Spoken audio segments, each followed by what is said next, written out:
for today's video mga busing, ayan, magandang tanghali po sa ating lahat. Ay hapon na pala, oo nga pa.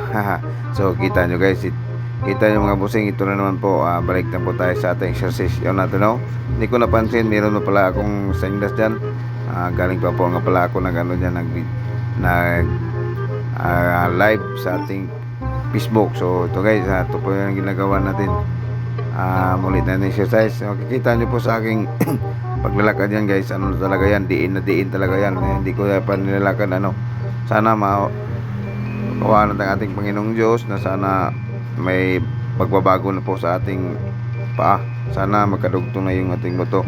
Sana tulungan niyo akong manalangin. So guys, sa totoo lang mga busing, walang wala na talaga ako ngayon.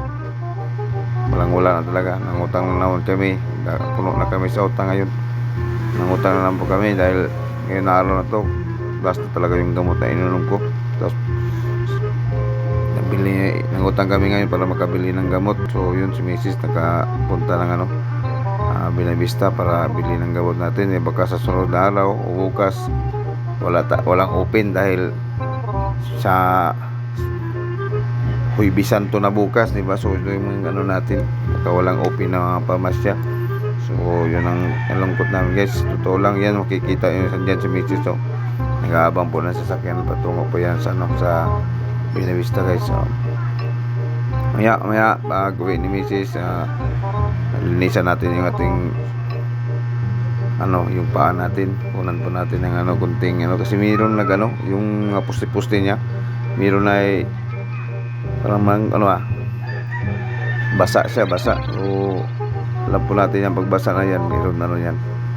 So kaya nga kailangan natin linisan yan para hindi manatili yung kasi yung dumi po pag hindi malinisan lalo yung lumalala. So linisan po natin kasi ganyan yan sa ngayon dahil sa natin dinidiin po natin. So mapirsa talaga siya na kasi ayaw naman natin mapagalitan tayo ng doktor na hindi tayo gumagawa ng paraan. Kailangan talaga nating i-exercise yun ng ating mga paa natin. Kailangan talaga natin, tayo lang talaga maka-develop yan. Tulungan natin yung sarili natin. Tinutulungan ko talaga yung sarili ko ngayon. Tingnan nyo. Yan, pasalamat din po tayo sa ating Panginoong Diyos. Kahit paano nag-ano po tayo, dandahan po yung ating recovery. Sana kabalik na po tayo sa trabaho. Talagang miss na miss po yung trabaho ko.